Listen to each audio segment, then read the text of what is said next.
I'm Marnie, and I've been obsessed with documentaries. And I'm Chrissy. I haven't, but I'm giving it a go. We watch so you don't have to.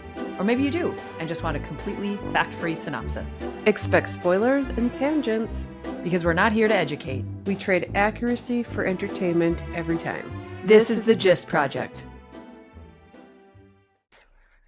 Greetings. Greetings, Earthlings. Oh gosh, this is a fun one.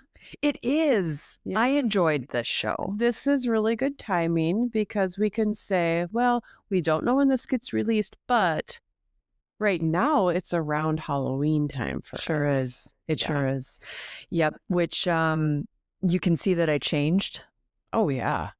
Yeah. You may not recognize me, or you may recognize me immediately because according to the kids, I look exactly like Jeffrey Dahmer in these glasses. Oh, I was going to go with, like, you kind of remind me a little of the Fear and Loathing in Las Vegas. Ooh, I like that. Weird, but it's yeah. Yeah. Okay. I guess I can see the Dahmer. I know. Too. So what's funny, these glasses were a part of Addison's costume. Yeah. And he was a video game character. Okay. Which one? I don't know. I think he explained it and I was like, what? He had on some sort of Hawaiian print shirt. He wore the battle vest, like the weight vest, and then dress pants and shoes, and then these glasses and a wide brim hat. I don't know. I don't either. I don't know. Fun. Yep. And he wore this costume for a part of the volunteering that he was doing for NHS. Okay. So cute. So they went and collected food around town, dropped it off at the food shelter. So, but before he left, I had Luce, Piper, and Addie, and I was like, oh, can I try on those glasses? Put them on immediately. You look like Jeffrey Dahmer. And then I was like, well, wait a second. I think it's just the glasses. And so I made everyone else try on the glasses. And I was like, does Piper look like Jeffrey Dahmer? No. Luce? No. Addie? No. Me? Yes. And then Piper goes, I think it's the side part, Mom. That's kind of out. Stop it. Couple of the glasses with your intense eye contact and bam. Yeah, exactly. But I'm obsessed with them. And in fact, to the point where I'm like, you know what? For years, I already told you that I tried to fake my eye exam when I was a kid. No. Okay. So really quick tangent, and then we'll get back to the story at hand. But when I was in 5th grade, I really wanted glasses. Yeah. Because at the time you got to put your lunch ticket behind the glasses, and the kids were doing this. Okay. And I really wanted to be able to put the lunch ticket behind the glasses. And it turns out that my dad's friend was our optometrist. Okay. So I went in and I was like, that's a Z, that's a D. And I gave all incorrect answers on purpose, right? Because I was like, yes, all right, I'm going to get the glasses. And I guess Tom pulled my dad aside and he's like, Art, your daughter totally screwed up her, all of these answers are false. Yeah. What do you want to do about it? And my dad, bless him, was like, I think she just wants glasses. And so they agreed to give me glasses, but with fake lenses. Oh, so fun. And I think it was like, we're not seeing that much of a differential, but it seems like you might need a little correction. So why don't you pick it out? So 5th grade got, I needed to have Jerry from Grateful Dead. Uh-huh. These round steel glasses. And in my picture. So I got what I wanted. So I'm bringing that back. That picture up and throw it up. Oh, yeah. Oh, that'd be a great idea. This sounds similar to when I really wanted braces. Okay. Except for my mom never brought me in because these were... Yeah, because you don't have braces. You don't need it. But I did fashion a paper clip into a retainer of sorts, and every time I ate a fruit roll-up, I would fold that sucker and put it on the roof of my mouth. Oh, yes. I kid you not. Perfect material for it. Totally. Okay, so I wasn't so crazy. No, so you want braces or glasses. Right. But there we go. Yeah, we have them. So I'm going to bring back, I think I might go in and say, I could either fake this exam or you can just give me what I want. And that is yellow tinted aviator oversized glasses. Yes, please. I would take them. Okay. Yeah. Thank you. Yeah. Do that. So here we are in Halloween. Kids went out. We had Luce over. Yeah. How about you? How'd you spend your Halloween? Well, Nora is the only one who really would get dressed, but she just wore her softball uniform. I'll admit, It works. I used to. Well, my mom used to make homemade costumes, Aw. and I used to as well. And I should probably have Jeff throw pictures. I've done Elsa, like Aw. obviously Frozen, Yep. and Merida one year for Lucy and Mary. Nora was Wow. a Care Bear with Karen one year. I mean, I used to get that sewing machine out and make these costumes. And now poor Nora's like, hey, where's your softball uniform? You want to throw that on? Well, I mean, she has a good kicking leg. She's been into sports. I tell you, but poor Nora, she's just kind of left out. I mean, Bob and I, we used to really do it up, and I used to actually sew. And Nora's the last kid, and she kind of gets the dregs. Well, I remember Halloween. I used to make chili. I used to also, like, there were fireballs. Remember we did fireball sodas or ciders, and like it was a thing. Yeah. And now we're older and we're tired, and we're not sewing costumes. No. I mean, we did end up going out. Bobby, myself, and Nora went to a hockey. Oh, fun. Yeah. Like some of the people on the team. So the kids were at the football game. Yeah. And the parents were we were watching the football game. And we won pretty decently, by the way. Yeah. Okay. So that was good. And then we went home after the game. So it worked out perfectly. Yeah. Okay. Well, when Addie came back, he was my candy hander outer because Nice. I don't know what it is. That doorbell rings and it's just like this jolt of panic, even though I am really excited about what's going on. Yeah. But he got up and dutifully handed out, and I gotta call myself out. We did the full-size candy bars. I know this already. Did I already tell you? No, because Nora got one. Oh, she sure did. Yes, she Yep. did. She came over. How many trick-or-treaters did you Not have? many. So this is why. Like I remember growing up, it was like the full-size candy bar. Like that was the house you wanted to hit, right? Yeah. The reason we did that is very, very selfish. Number one, I think we get maximum 10 groups of kids these days. Like the age group of our neighborhood is dwindling. Number one. Number two, if I have fun size candies around, I eat them. Mhm. And then this starts the downward trajectory until the end of the year. It's Yeah. like, let's eat those small, tiny candies. Then all of a sudden it's Thanksgiving. Yep. And then all of a sudden it's the end of the year. And then you are talking about new year, new me. Yes. By having the full size candy bar, I am not tempted to crack into a full size Snicker. Well, that is smart. Right? Bobby bought candy for about 300 trick-or-treaters. We had 10. I think. Okay. Yep. Yeah. So that's where we're at, living with our little mini candies. That you are absolutely correct. I'll throw those Snickers into the freezer. Of course. And just enjoy them occasionally. But Of those course. kids know where my stash is. So They all do. game over. So wait, do you keep a stash? I do not. Okay. But they'll, like, if I were to say, oh, I'll enjoy this Snickers later, Okay. put it in the freezer, it will have been found.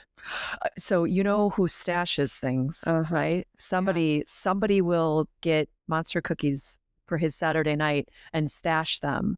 Oh, Or banana nut cookies, stash them. Or in another drawer, there'll be whatever holiday Oreo stash. yeah. And I find these stashes like a squirrel with these sugary treats, or it'll be some sort of flavor of chip.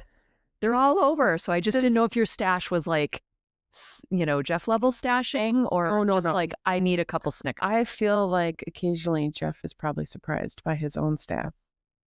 He's probably like, oh, hell yeah, I hit this here months ago. Exactly. I didn't remember that I kept these ketchup flavored Lays. Cha-ching. Ooh. Yeah. Oh, no. Well, we love Jeff. I mean, we have to because he's editing our videos. Well, he's employee number one. Yeah. So we still need to write the employee handbook. Yeah.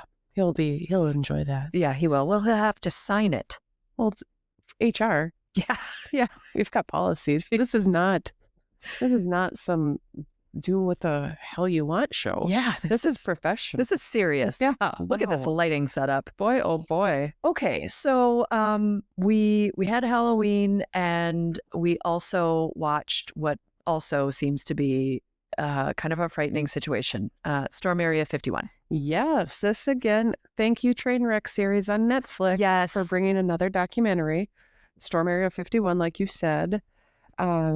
This took place in 2019. Did you remember it? No. Okay. I've never heard of this. Me neither. No. So first impression I'm seeing, well, first of all, I had to say, Lucy, is that a lot of little pictures? Oh. And it was a ton of tiny pictures. Okay. Photographs of like people, I believe. Yeah, probably whatever they're posting. Yes, exactly. Into the shape of an alien face, what we would think of as an alien. So there was the one that when you found the show, which was, it looked like a bunch of protesters and a belly button. No. Okay. Okay. So there were, I think, at least like 2 bodies, and then it was surrounded by, I think, the pictures, like the pixelated pictures. And then at the bottom it had that warning, like do not cross kind of a thing. Funny. No. And then, but I do remember seeing your tile, the alien face. Okay. So I don't know. I think the world's playing tricks on me. Well, but I keep it coming. Yeah. Keep it coming. Keep me guessing. I just, number one, I had not heard of this. Right. I heard Area 51 though, and I did think alien, but I thought Roswell, New Mexico was, I guess I just thought that was where Area 51 was. No. So we learned something through this. We did. Yeah. So, I mean, how would you summarize this show? Oh, I didn't even put one on there. Okay. I think this was, well, a train wreck. A little bit. We have a shit poster on Facebook who created an event that millions of people signed up that they would attend. And to storm Area 51. A military base. Yes, which is purported to have alien artifacts. So felt like not a good idea. Right. And it turns out he was just a bored dude working in a mall at a vape shop and had more time on his hands than he knew what to do with, had a brilliant idea to create the event, like you said. Yeah. I don't know how many, like, I guess 3 months later, because it was, like you said, early 2019, and then it was supposed to take place on Jeff's birthday. Oh, yeah. So funny. Yep. And then this documentary tells us what happens. Yeah. So Maddie is said shit poster, vape store clerk, posts, he was listening to the Joe Rogan podcast. Yep. With an alien guy. Joe's a little higher than we are in the rankings. Slightly. Podcast rankings. Slightly. I mean, if he wants to tag back to us, he's welcome to. Yeah. Or have us on. Another thing I'd welcome. Yeah, he probably would. I'd be so boring as a guest. But I'd love to. I know you would. I'd probably get to just tag along because you're there. Well, let's do it. So Joe's interviewing, and they didn't say at the time, but he's interviewing, his guest is talking about UFO or aliens, Area 51, military base. There's stuff there, right? Yep. And Maddie's at whatever, 2 a.m., I mean, doing random young 20 boy things is like, oh, fun. I'm going to create an event called Storm Area 51. On Facebook. On this account that he describes has 40 followers. Sounds not unfamiliar to us. Yeah. Right? Yeah, we're sitting at 40, maybe. I mean, that's a goal. Right? Yeah, right, exactly. Let's get to 40 here. But then it hit this post, hit like 10,000 views, I think it said, in 3 days. Yeah. So this went viral, as the kids say. It sure did. I loved when it started showing who was posting and reposting. Oh, yeah. The names of these online profiles I got a kick out of. Yes. One in particular stood out. and it's too bad it's already taken because I would love it. Chicken Lord. Oh, I loved Unicole. Okay, I'm so glad that you said that because I was going to ask you, who did you identify with? I don't know. Yeah, probably. I mean, like, I don't know that we are the same. No, but But I sure was. Unicole caught my eye. yes. Yeah. She was serious. She was well read. She like there were so many little Chrissyisms, like, and you would have never expected it out of her. Also, like everything was done with perfection. I'm so glad you said that. So I'm Chicken Lord. You can be Unicole. Unicole Unicorn. Okay. I think that was her full. Yes, it was. And she played a long-term role. Who doesn't love alliteration? So exactly. We're going with it. So Maddie posts this and he brings it to his mom's attention because it does get some unwanted attention, or that it was getting so big. He had the wherewithal to say, Mom, look, I don't mean to rain on your parade, but a lot of people are kind of taking me up on this whole event thing. Yeah. And I think it didn't take too long, but it took a little while. So Maddie tells his mom, and then Area 51 is actually by a town called Rachel, Nevada. And so they started hearing about.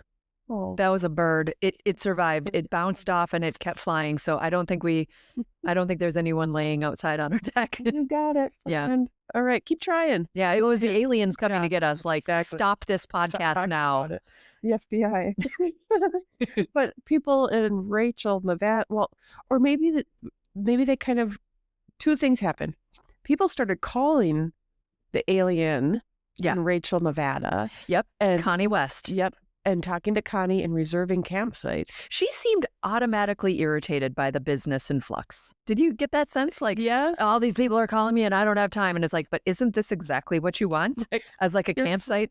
You want people to stay. But there was like 500 reservations, she had said. Yeah. So then it's brought to the attention of Rachel, Nevada residents. And I don't feel like there's a ton of Rachel, Nevada residents. There were 56. Yeah. 56. Can you imagine living in a town of 56 people? I think that is a calling. You want to live only around that many people. I think so she had the sole restaurant, gas station, and motel. And our buddy Jorg, he was not having this. No. It came to his attention and he was like, oh, hell no. I'm with him. Yeah. I know. That's his spot. Well, yeah, he didn't want the attention. He didn't want the people. He said, and I'm paraphrasing here, but he went so far as to say, like, there's a reason we all live here and are living away from people. Yeah. Please stay away. I like how, they're listing everybody's roles, right? The shit poster fatty. Yorig was the resistance. Yeah. And I thought that was good. And his band of merry rockers on that porch where everybody was approximately 100 years old. Oh, gosh. And they were like, no, we don't want those tinfoil hat kids coming in.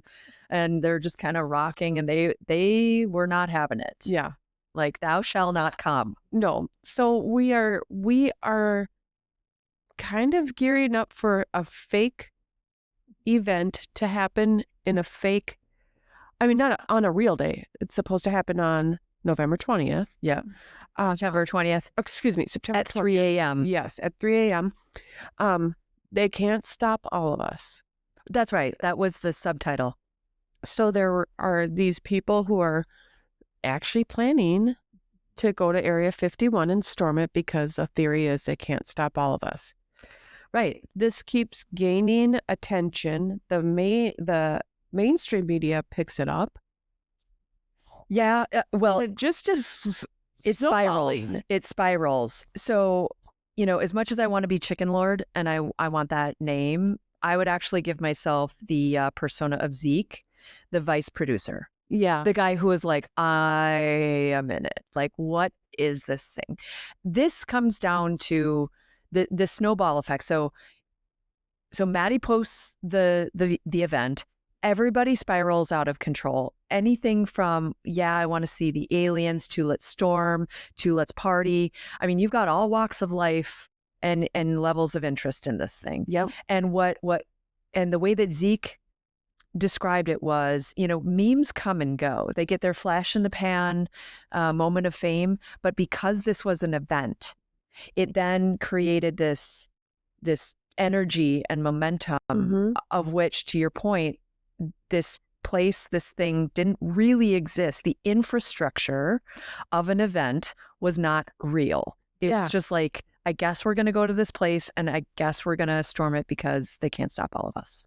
And they did call back to our famous Fire Fest. They sure did. Well, how could you miss that correlation, right? Like, exactly. After seeing the documentary, I can't now. Yep, we can't unsee it. So we've got Connie.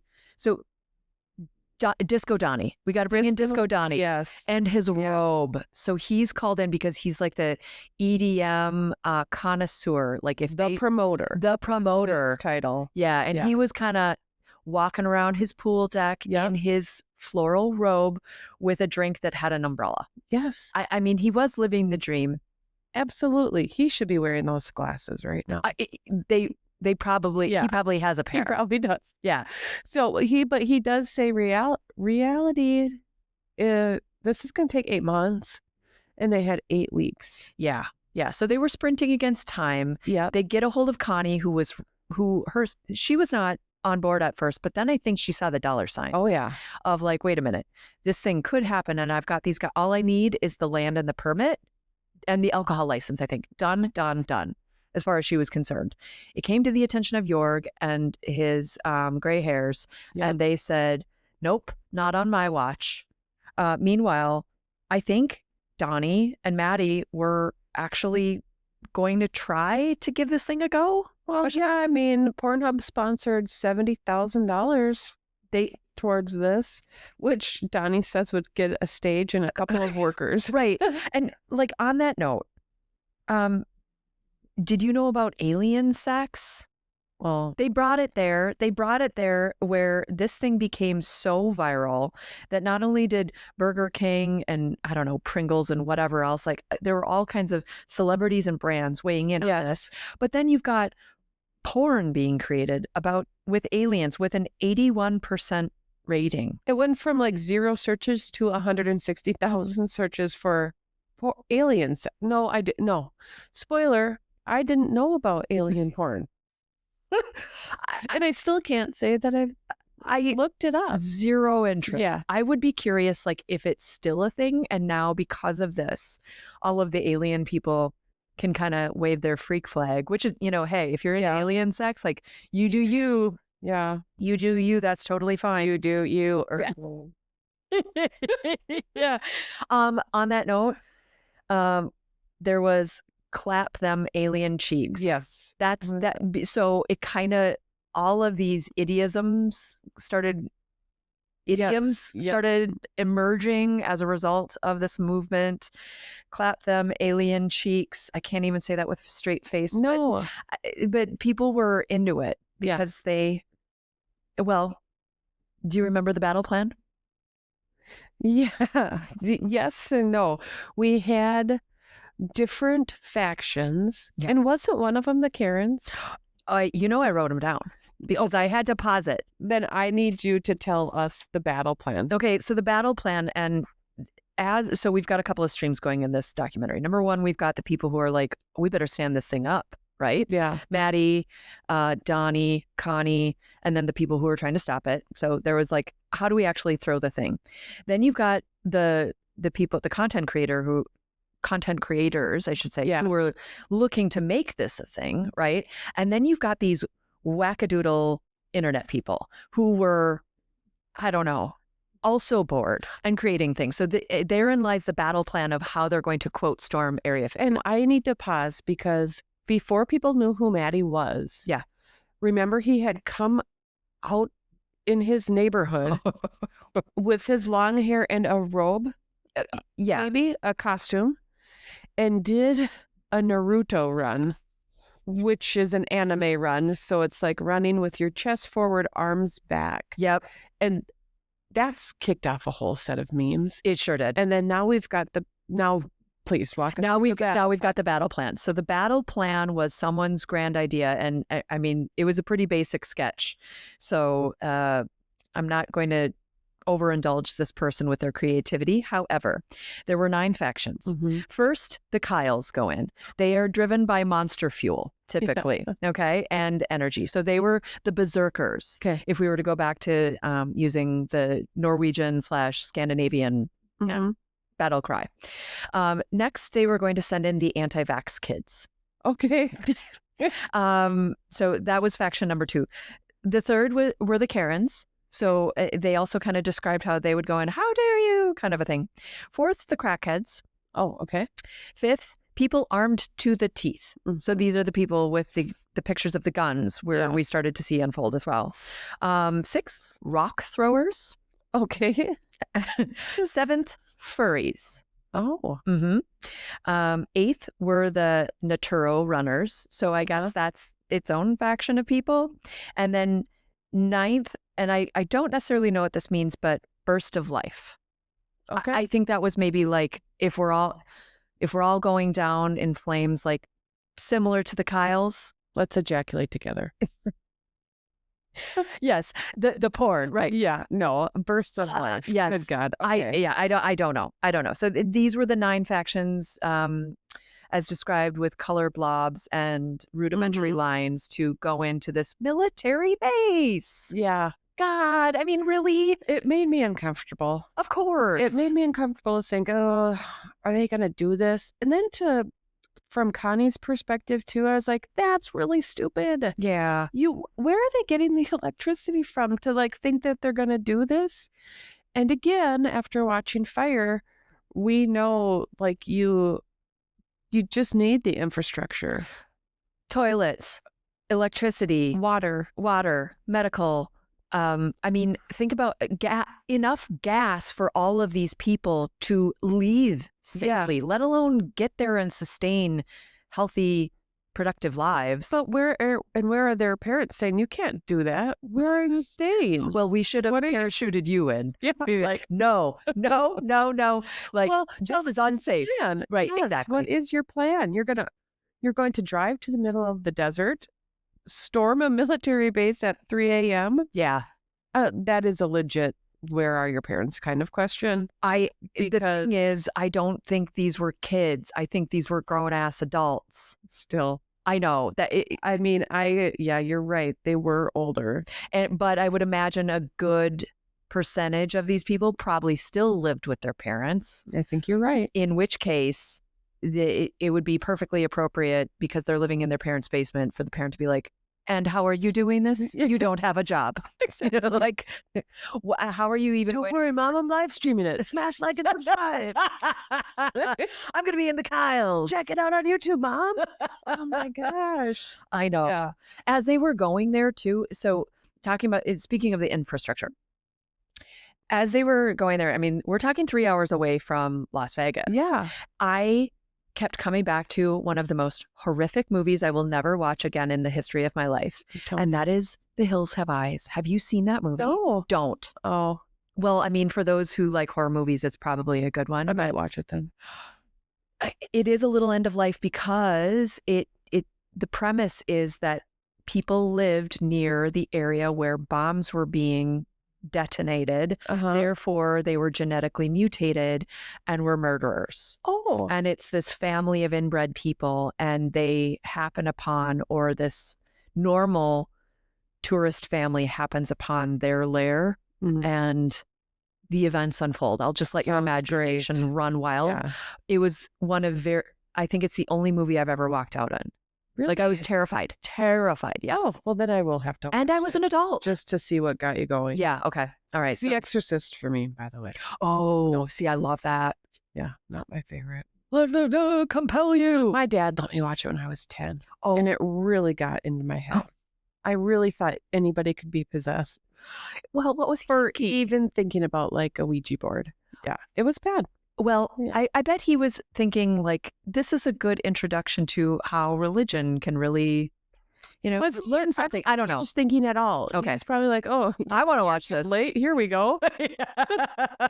I watched Silence of the Lambs as a 5th grader, and my mom found out about that and lost her mind. So it's a good one. It is a good one. But, psychological thriller, probably not appropriate for a 10-year-old. So you and I are both just equally damaged. Yes. Okay. Yeah. There it is. Okay. So they're creeping through the hills have eyes. They finally get there. They're doing their thing. We've got meanwhile, the media, like you mentioned, and everyone is just like gearing up. How? Well, I don't know. This is something that the actual military finds out about. Fake name alert. The colonel is named Kevin Craddock. If that is real, how awesome is that name? I do really like it. And I was reminded as I was writing down Kevin's vocation as colonel, I do not know how to spell colonel. I do not. Never. I always get it wrong. I'm always going to throw an R in there and it's in the wrong place. And so I'll spell it right. It just makes zero sense. The word I write on the paper does not say colonel. It doesn't. There's no R. No. It's an L. Colonel. Yep. So Colonel Cabin. Yeah. Craddock. Colonel Cabin. Okay, say that 3 times fast. The military actually has to take this threat seriously. Yeah. What? 3.5 million people? What if they actually show up? And so you got to hand it to Kevin. He's like, you guys, we have to test our military vehicles. I'm just going to call them. He listed like 3 different kind of fighter jets and this and that and the next thing. So he's like, this is a military base and we do military things and it is protected just like anywhere else. There's a military base. Thou shall not pass. Well, I, as a U.S. citizen, am kind of fine with the fact that our military does things I might not always know about. Like, we shouldn't know about it. Yeah. So I'm okay with them having closed doors at their bases. And I don't have a conspiracy that they're hiding aliens from us. No. But my mom did say, this is not conspiracy minded at all, said we should go to Roswell and just hear them out. I'll go on that trip too. Yeah, I will too. Yeah. And we will hear them out, Mom. So good idea. Great idea. Yeah, let's go. Yeah. Wouldn't mind it. My mom is into similar but different, like let's go to Sedona. She found a spoon there. I'm there, Anne. I know. I got this ring there. You did. I love Sedona. It's beautiful. But do you also buy into the energy vortex of Sedona? Did a pink Jeep tour. Yeah. Okay. I'm in. Okay. So you and Ann in the energy vortex of Sedona, and you and Karen and I. Well, just hearing them out. Yeah, we're just going to hear them out. Got it. Yeah. So you're right. Like, Kevin had to say, like, I bet he was so embarrassed to call on people and say, you guys. In fact, I think he was the one who called the people interested in this tinfoil hats. Yeah. Well, there are adults in the room. Yeah. And they're saying, okay, if we actually really do get even a third of these, that's still 1 million people RSVPs. Like, right. And that's the problem is like, is it 3.5? I mean, they didn't ask for RSVP. It's just going or not going. Right. And for what? We don't know. For what? So it is really hard to measure the threat level, or that made me very, very uncomfortable. Well, and Maddie too. Is Connie going to prepare? She couldn't. All of it made me go, does she have enough drinks? Well, this is a big party. There's one spot. And, it made me, I didn't like it. Well, Maddie went from enjoying the attention and the vibe to then fielding DMs or messages or even connotation of this being kind of like a coup, and people taking it seriously to the point where they were threatening bodily harm, killing people, shooting back. Like there was a violence threat. But I mean, this also happens.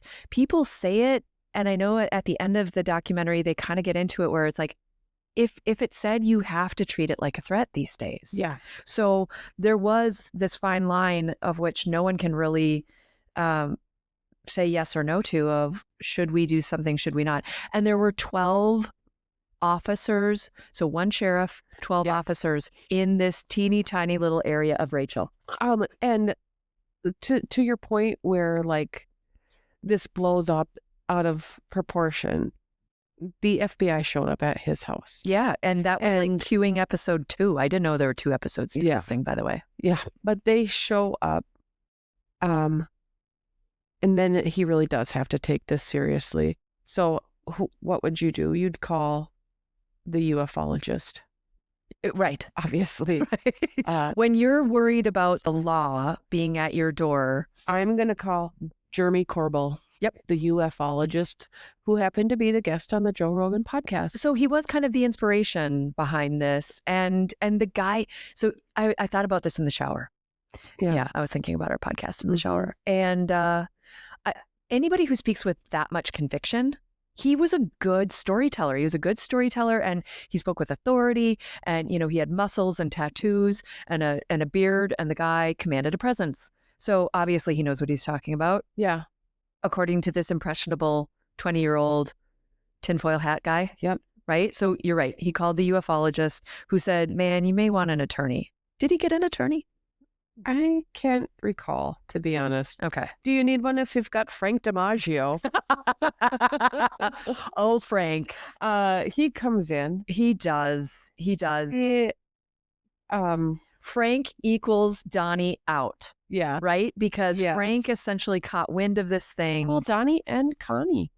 Yeah. Out. Well, and for different circumstances, right? So FBI comes in and they're like, look, dude, if this thing happens, it's on you. Mm-hmm. So you need to do whatever you can to change how this trajectory, where this is going. So he changed it from Storm Area 51 to Alien Stock. Yes. So we did a little rebranding, but we still had people of all factions wanting to come and do this thing. He's continuing to work with Connie to develop this party, this EDM party. Donnie is really starting to question it.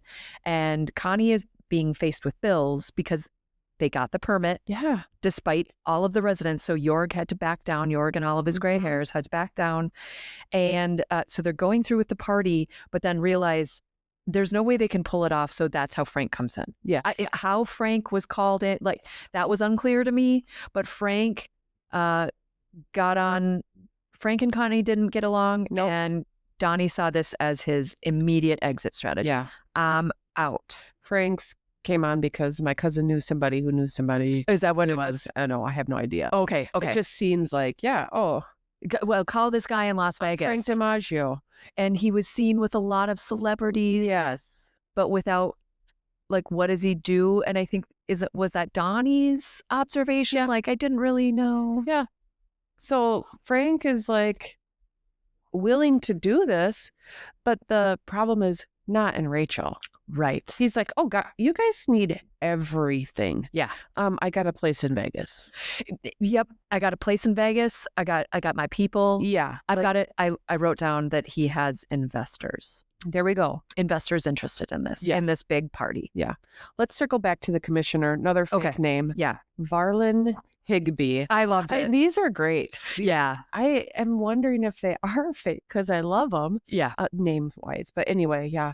He thought, well, if they're going to do it, might as well do it. I was surprised by his verdict, though. I was really surprised. Because his initial comment was, I owe it to the taxpayers who live in my county. And then 5 seconds go by and the stamp of approve comes in. I would have shut that down. Yeah. Yeah. Not here. Just not here. You guys take your alien party. Where was the military? Where was the FBI? Where was the command guy of Southern California Terrorism Center? Didn't they have a say in any of this? Like, would they be like, not a great idea, Varlin Higbee? Yeah. Varlin, I know that you're the county commissioner and you take care of these 56 people, but we are looking at a military base and an FBI investigation. Stand down, sir. Yeah. No, they didn't do that. They let him, which kind of goes back to, well, it's good that we don't have, military just coming in and telling small town community what to do on one hand. But on the other hand, if there is the possibility of a validated threat, I don't know. Apparently there was the round table of people in which there was the Air Force Academy, or not the Academy, Air Force, other factions of people who are like, bad idea. Again, these people are, in my mind, I mean, like, this seems like a big old waste of time to treat this as real, but you have no other option but to treat this as a real thing. And that's where I feel like Maddie is just an immature kid who really, I feel like he gets away with, like, I guess it's not a crime, but man, it bugs me that he wasted so many people's time and energy on this shit and for money. A stupid fucking post. This is where our resources are going. Well, like, he should owe us. He owes me some tax money back. He sure does, because it costs the military at the end, and we can come back to where we left off here. But so the military was out $11 million to get ready for this thing. Now why 11 million? I'm not quite sure, or where that. I don't need to see the balance sheet, but I do believe that they probably had to reinforce in certain areas and call on resources and get guidance, personnel, do this. So the military, they did say a few times, like, they are authorized to use force if civilians go past a certain point. Domestic or international threat. Like, it is clear, black and white, duh. This has been in existence forever. Like, please don't do this. This, like, we're asking you nicely. Yep. So the breakup happens between Connie and Maddie and Donnie and Frank and all the players. Now we're split into two separate factions. Maddie and Frank are hosting Alien Stock in Las Vegas. Yep. And there is still a faction heading to Rachel to storm Area 51. I don't know that we're still storming, but at this point, there's still a faction of people going to Area 51. Of numbers unknown. Yep. So there was still so many question marks, and Connie was going through with it. For all of the reasons, she was in it. I think it was kind of like, I'm in too deep. I have to do this thing, similar to the Firefest. Like, I guess we have to do the thing. Spoiler, a lot of people went to Alien Stock and partied. And then how many people ended up showing up for Storm 51? I heard that there was more porta potties than people. I agree. Yep. But then I thought I did see 3,000. That's what, see. 500? So they had the 3,500,000, and then they reduced it down to 3,500. Maybe that was the total number of people who went into Vegas for either one of the events. Well, no, because I thought the Alien Stock in Vegas got 10,000. Oh, really? I thought so. Okay, you're probably right. That seems like a lot of people, though. It is. 10,000 people in Vegas. Else should probably watch that for us. Yeah, let us know. It sounds like 3,500 in Rachel seems too big. And 10,000 in Vegas seems too big. I agree. But it seems that maybe 1,350. Now, whether those are right numbers or not, that's more. We don't care, though. In our minds. Yeah, I think we go with it. I think you're right. So there were the people who wanted to party and dance, and it looked like they were having a good time. Yeah, and they actually did storm Area 51. Yes, they did. And then they stopped. They were just a bunch of nerds. Oh my gosh. And the military and everybody was ready for this. And then they just ended up making videos for their whatever media platform they're on. Their Naturo birds or whatever it's called. Yeah. They Naturo ran. Jesus, Marnie. I think one of these days. We need to have an anime fan. Is it Naruto or Naturo? Oh, good question. Mm-hmm. Good question. So they did okay. Have I told you about Bree's way of describing when Piper is in dance and you're moving quickly from one space of the stage to another? She calls it birds in a hurry. And Bree doesn't like birds, correct? She does not like. Yes, okay. Yes, exactly. That is good memory. Yeah. So, and when you do the Naturo run, it looks exactly like birds in a hurry, where it's heads down, chest forward. No. Yeah. So when they all did that and then stopped, all I could think of was Bree and birds in a hurry. Oh, God. And they stopped, and then everybody just kind of laughed. Yep. And they went back to their party with Connie. Yeah. Nicole, I think, gave some She did. readings or something. Yeah, that's where I saw the difference. But when I saw that, I was like, okay, that's no longer moon. Like, I don't think you'd be preaching about alien life form and our convergence of life. No, but I'd probably be heading up a crochet circle. Yeah, you sure somewhere. were. Yep. Yeah. Yep. So You're like, there's this that. is fun, everybody. Yeah. Yeah. Let's talk about happy thoughts and being optimistic. Right. And the aliens need us, right? Yeah. Oh, absolutely. It's better to have the aliens on our side while we're preparing for the apocalypse of the zombies. I think so. Right? I mean, this could give that a noodle. Please don't steal that idea. No, it's Please yours. trademark it right now. We are. We're putting a little C up there. Yeah. Alien, zombie, apocalypse, end of the world genre book movie. Yeah. So we didn't know about this thing happening. No, I did ask Addison last night, though. I asked him, I was like, oh, so have you heard about Storm Area 51? And he kind of turned around. He's like, you mean the alien thing? Oh my gosh. And I said, yeah. And he goes, Mom, that was like 6 years ago. So he knew. He knew. Well, it makes you go, oh, that's probably why all those kids were running. Or I mean, like, there are things that it's like, but that's why they did it. We don't know. No. Picture horse blinders.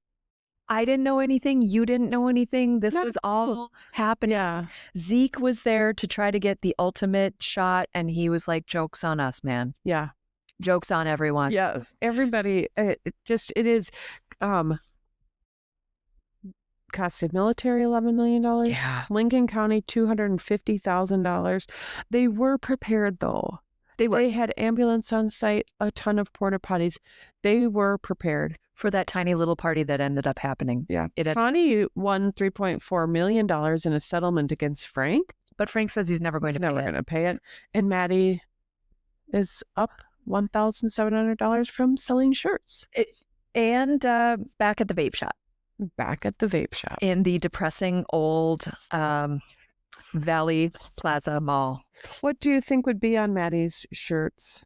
On Maddie's shirt? Or what would be on your shirt? God, what would be on... I mean, I do like clap them alien cheeks, but I'm going to go with let's see them aliens. Okay.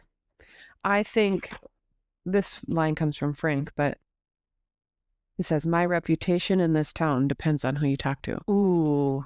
Yeah. Good shirt. That is a good shirt. Yeah. And I didn't hate Frank. He was a seedy character for sure, but he brought a little intrigue. And again, he did it really well. He did. He put on the party. Yeah. He made his money. He saved Maddie. Yeah. And I mean, you got to hand it to him. He turned a bad thing into kind of a good thing over there. And nobody died. Right. The military didn't shoot a weapon. You're right. The weapons weren't used on the military. Goodness. For this just absolute fuckery, it turned out fine. You're right. Yeah. Well, I guess that's the gist of Storm Area 51. And I don't know if we'll know of the next major epic event like this. We probably won't. Probably not. I mean, we can't even figure out how to post on Instagram for our podcast. You're right. You're right. We are a little behind the times. It's fine. We've got time. I'm sure by the time we figure it out, we'll be quantum computing somehow. And of course. We'll need to download through our brains and then project it through some sort of app. Yeah. I'll get on that. We'll do it. Okay. Yeah. Sounds good. That's all right. that. Well, thanks, Moon. Yeah. Bye. Well, there you have it. You may have picked up on a fact or two. Or just convinced yourself you did. Either way, that's the GIST Project. Never educational, but always entertaining.